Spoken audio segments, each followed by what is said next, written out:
Ace23 पे पाओ जीतने का मजा। ऐप डाउनलोड करो और जीतो exciting welcome bonus. This game involves an element of financial risk and may be addictive. Please play responsibly and at your own risk. Narayan राणेंना 17 September पर्यंत हायकोर्टाचा दिलासा आहे आणि पुढील सुनावणीपर्यंत कोणतीही कठोर कारवाई करणार नाही अशी राज्य सरकारने ग्वाही दिली आहे। नारायण राणे यांनी कोणतीही विधान अथवा कृती करू नये ज्यामुळे कारवाई करावी लागेल असं राज्य सरकारने म्हटलंय। तर राणे कोणतेही विधान करणार नाहीत अशी हमी देता येणार नाही असं नारायण राणे यांच्या वकिलांनी म्हटलंय।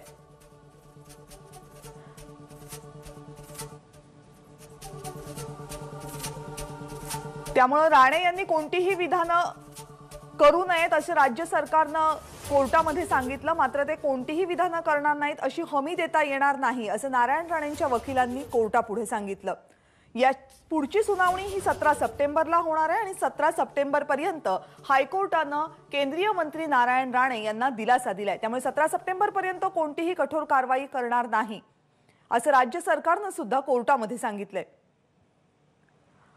नारायण राणेंचे वकील बोलतायत, आपण थेट जाऊयात। काल त्यांना थोडंसं कायद्याच्या अंतर्गत त्यांना थांबवण्यात आलं होतं। आज नेमकं काय झालं न्यायालयाच्या पुढे काय सांगाल आणि किती तारखेला पुढची सुनावणी आहे, त्यांना दिलासा मिळाला आहे का? आज राणे साहेबांचा जो पिटिशन आहे ते सुनावणीसाठी आलेली। So the high court heard the matter because the contention raised bye mister Rane is that the statement that he made on the 23rd of August was neither defamatory or did it have any substance to make any offense under the Indian Penal Code, much less under 153B of the Indian Penal Code and other offences. The case is totally false, mala fide, and does not deserve to be in the law books. So we had filed a petition challenging it. The Nasik FIR was annexed to the petition. In connection with the Nasik FIR, which is on the same facts, we relied on the judgment of the Supreme Court and the High Court, on the basis of which we sought an interim relief of stay in respect of all those investigations, because Mr. Rane has been already arrested in one case in Mahad, and same case is being registered here, police station after police station. Therefore, when we made the submissions, the Council for the State of Maharashtra made a statement that they have just received copies and till the next date of hearing, they will not take any prescriptive action or coercive action. So therefore, the case is now fixed on the 17th of September. Till then, there will be no action in this case which is registered.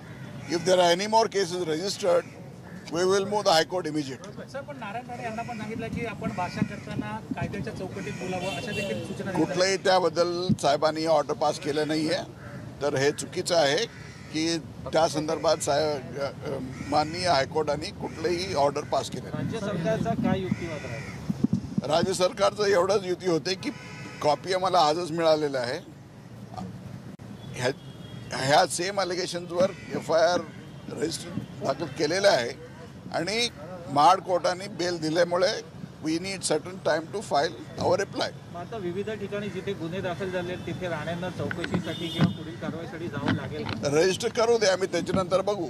या 3 ठिकाणी नाशिक पुणे इथे जावं लागेल। जाणार नाही आहे आणि आतापर्यंत 41A ची नोटीस भेटले नाही आम्हाला। सर, एक महत्त्वाचं आहे की सरकारी वकिलांनी असं म्हटलं की तुम्ही कुठलेही वादग्रस्त विधान करू नये, याबद्दल तुम्ही कोर्टाला का आश्वासन द्या?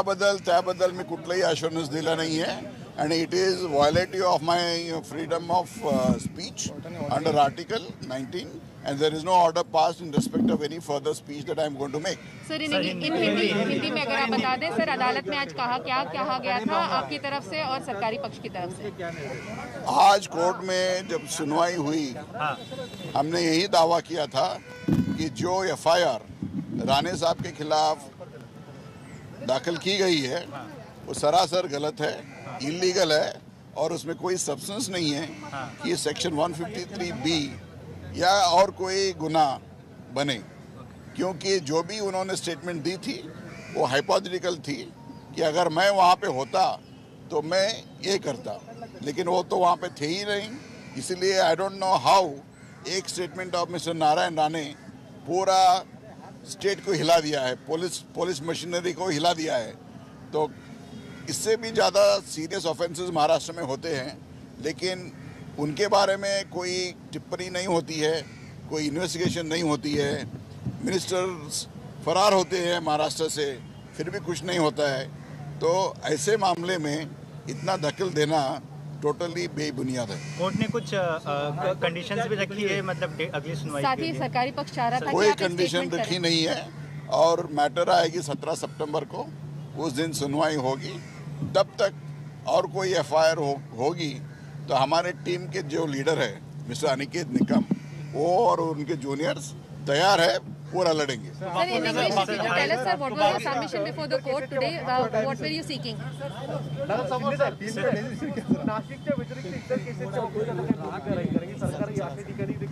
बस आता, थैंक यू।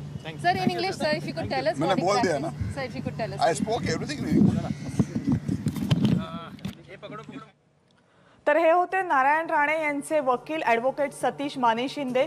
नारायण राणे यांच्यावर जी केस दाखल केलेली आहे ते चुकीचं आहे, कायद्यात बसत नाही आणि आतापर्यंत 17 सप्टेंबर पर्यंत कोर्टाने आम्हाला दिलासा दिलेला आहे। आतापर्यंत ज्या ज्या केसेस दाखल झालेल्या आहेत त्यामध्ये कोर्टाने हा दिलासा दिलेला आहे। यानंतर कोणत्याही नवीन केसेस आल्या तर आम्ही लगेचच कोर्टात येऊ आणि नारायण राणे यांनी याच्यानंतर काही विधानं करावी की नाही याबाबत कोर्टाने कोणतेही वक्तव्य केलेलं नाही, कोणतीही ऑर्डर दिलेली नाही असंही नारायण राणे यांच्या वकिलांनी स्पष्ट केले।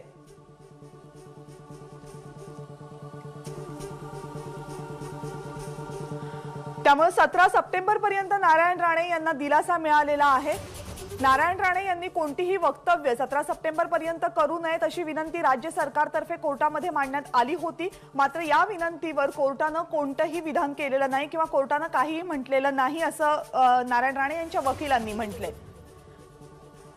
या संदर्भात अधिक माहिती जाणून घेऊयात, आपले प्रतिनिधी अमेय राणे थेट मुंबई हायकोर्टातून आपल्या सोबत आहेत। अमेय, काय अपडेट्स आहेत?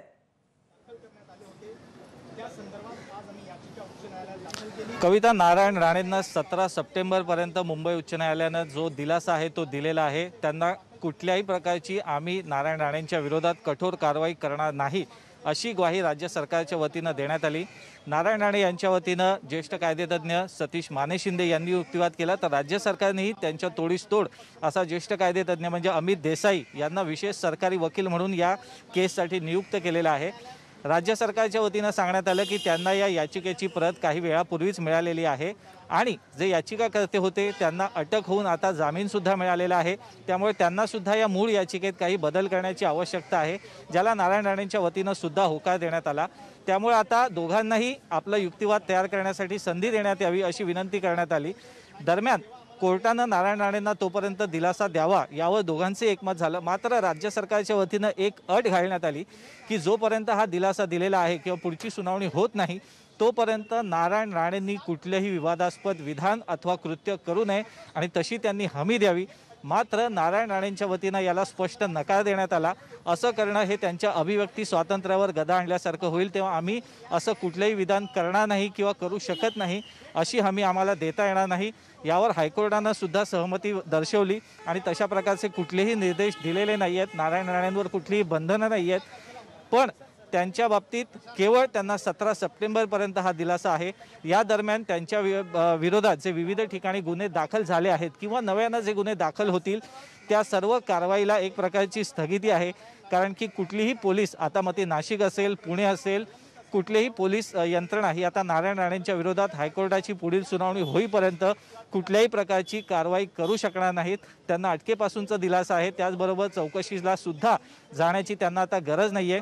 17 सप्टेंबरला हायकोर्टात दोन्ही बाजूंचा युक्तिवाद काय होतो यावर नारायण राणेंच्या बाबतीत कायदेशीर लढाई पुढे कुठल्या दिशेने जाते हे ठरवता येईल। कविता, आम्ही नारायण राणे यांच्याकडनं आज कोर्टामध्ये जी याचिका दाखल करण्यात आली त्या संदर्भात आणखी काही प्रश्न तुम्हाला विचारायचे आहेत। मात्र आत्ताची सगळ्यात महत्त्वाची अपडेट, नारायण राणे यांना 17 सप्टेंबर पर्यंत हायकोर्टाने दिलासा दिलेला आहे। आतापर्यंतच्या ज्या केसेस नारायण राणे यांच्यावर दाखल झालेल्या आहेत त्या संदर्भात हा दिलासा आहे। कोर्टाने आज उच्च न्यायालयात आम्ही जो युक्तिवाद केला त्यात कोर्टात आम्ही प्रामुख्याने असं सांगितलं की नारायण राणे यांच्या विरुद्ध जे गुन्हे दाखल करण्यात आलेले आहेत ते चुकीच्या पद्धतीने सूड बुद्धीने दाखल करण्यात आलेले आहेत।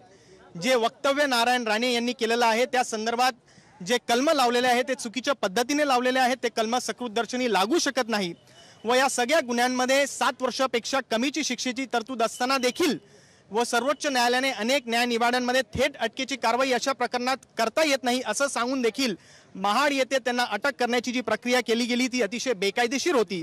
कोर्टाने आमचे युक्तिवाद ऐकले, सरकारी वकिलांचं म्हणणं ऐकलं व सरकारी वकिलांनी कोर्टाला, माननीय न्यायालयाला हमी दिली की पुढच्या तारखेपर्यंत नाशिक येथे जो गुन्हा नारायण राणे यांच्याविरुद्ध दाखल करण्यात आलेला आहे त्या संदर्भात ते कुठलीही कारवाई करणार नाही। अनिकेतजी, राज्य सरकारच्या वतीनं एक जी अट घालण्यात आली होती, नेमकी ती अट काय होती आणि त्याला कसा युक्तिवाद करण्यात? राज्य सरकारच्या वतीने असं म्हणणं होतं की पुढच्या तारखेपर्यंत नारायण राणे यांनी कुठलंही वक्तव्य करू नये, परंतु उच्च न्यायालयाने या संदर्भात कुठलेही निर्बंध त्यांच्यावर लावण्यात आलेले नाही आहेत व हा व्यक्ती स्वातंत्र्याचा विषय, यावर सविस्तर युक्तिवाद पुढच्या तारखेला निश्चितपणे होईल। हे प्रकरण प्रलंबित असल्यामुळे यावर जास्त वक्तव्य मला करता येणार नाही। म्हणजे याचा अर्थ नारायण राणेंच्या विरोधात जितके गुन्हे दाखल झाले त्या कारवाईला स्थगिती मिळाली असं म्हणता येईल? नाशिकच्या गुन्ह्याच्या संदर्भात जिथे कमिशनर ऑफ पोलीस यांनी अटकेची कारवाई करण्यासंदर्भात पावलं उचललेली, तिथे त्यांच्याविरुद्ध कुठलीही कारवाई पुढच्या तारखेपर्यंत करणार नाही अशी हमी उच्च न्यायालयात सरकारच्या वतीने देण्यात आलेली आहे। इतर गुन्हे जे आहेत, FIRs आहेत, त्यांची कॉपी आमच्याकडे अद्याप नाहीत, ते आमच्याकडे आल्यानंतर आम्ही पुन्हा उच्च न्यायालयात धाव घेऊ। चौकशीसाठी हजर राहावं लागेल, त्या संदर्भात निर्णय घेतला जाईल। अनिकेत निगम जे आपल्याला सांगतात की कशा पद्धतीनं नारायण राणे यांना हायकोर्टानं दिलासा दिलेला आहे आणि 17 सप्टेंबर पर्यंत आता राज्य सरकारने स्वतःही ग्वाही दिलेली आहे की आम्ही नारायण राणेंच्या विरोधात कुठलीही कठोर कारवाई करणार नाही। कविता, ABP माझा, उघडा डोळे बघा नीट।